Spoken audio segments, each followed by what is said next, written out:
Hello and welcome to the first video in the Finale tutorial series.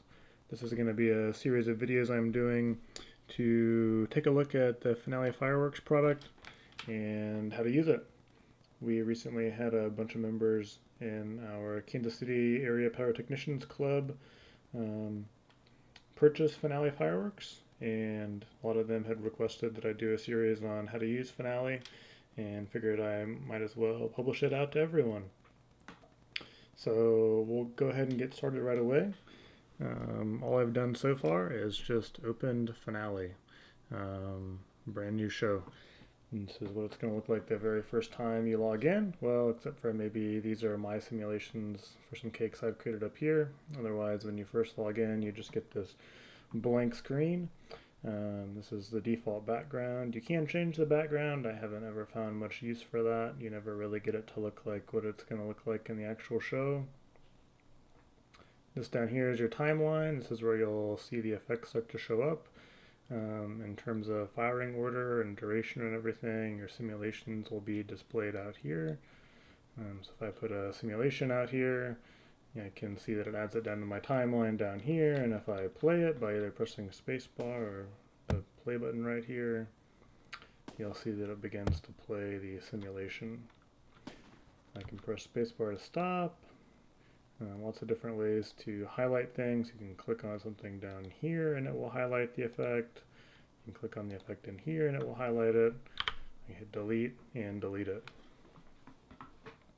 Couple of things to pay attention to here. If I bring an effect out here, this little button over here will try to simulate wind.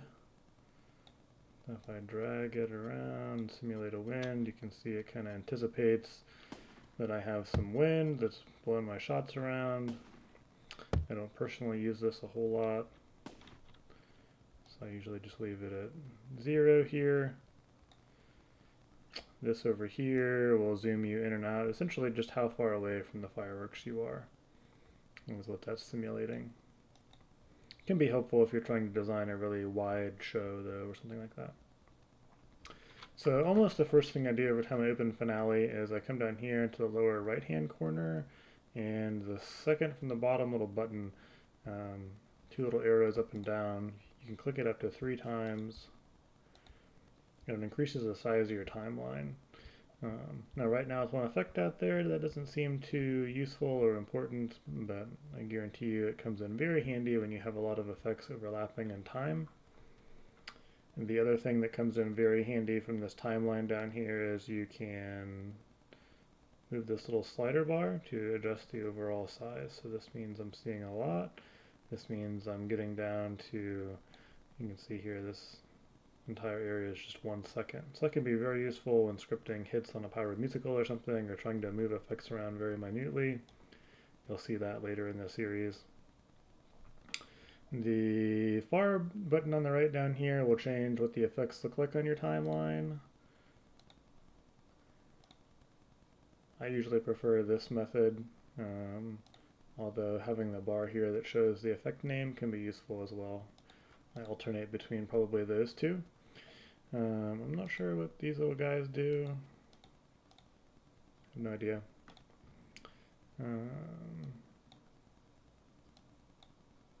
Different. Not sure what those do. They're markers of some sort.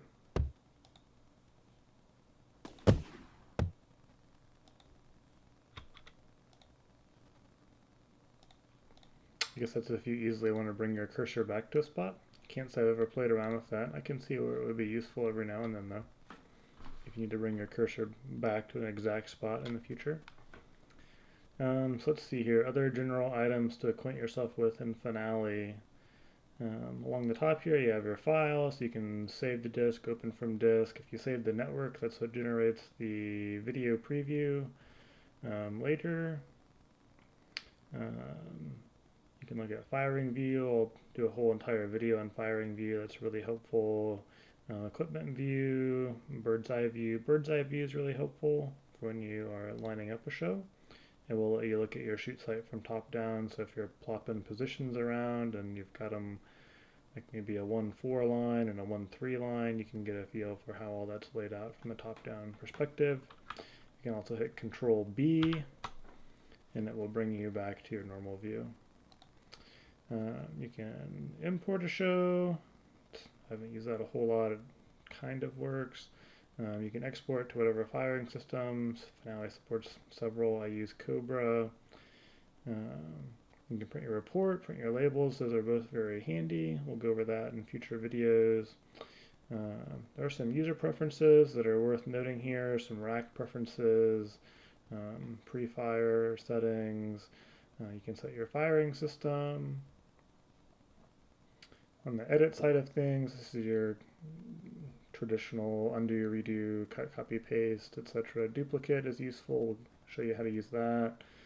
And then these three down here are really powerful: chains, angles, and times. It's really handy, especially angles and times, for doing some pretty cool, quick manipulation of a big fan of angles or staggering effects into evenly spaced times. I will definitely show you how those can make quick work of what otherwise is a really tedious task.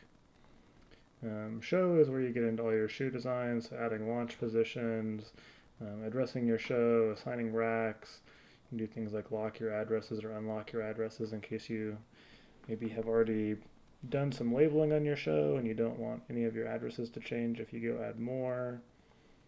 So where you can change the background image, add music, change your firing system, change your addressing options, all sorts of things there around just your general show. Effects is where you can create a new simulation. You can save your simulation to your library, things like that.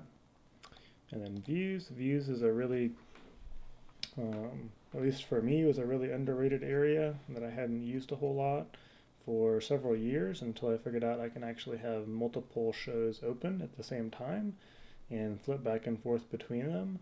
What's really useful about that is you can flip back and forth between them and copy and paste effects between them or whole segments between them.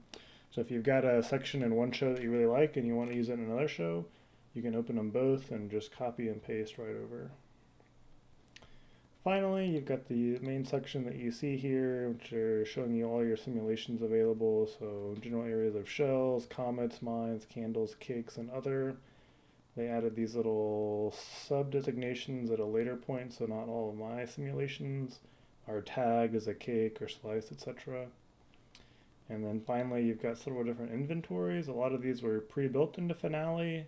I don't know that they're being maintained very well. It seems like that's maybe some functionality that's not really supported anymore.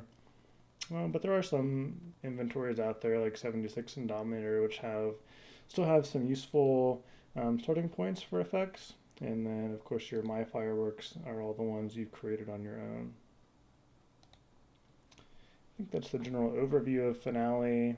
I've got several other videos planned, doing an entire little pyro musical scripting session, and also maybe some shorter videos on just specific features that I talked about. Finale is a very powerful tool once you learn how to use it. It can be a little bit intimidating at first, and it can be very laborious if you're not familiar with all of the tips, tricks, and shortcuts. So my goal is to show you all of those. If you would, please go ahead and subscribe so you get updates on every new video I post. I've got lots more planned in this series and lots more videos coming this year.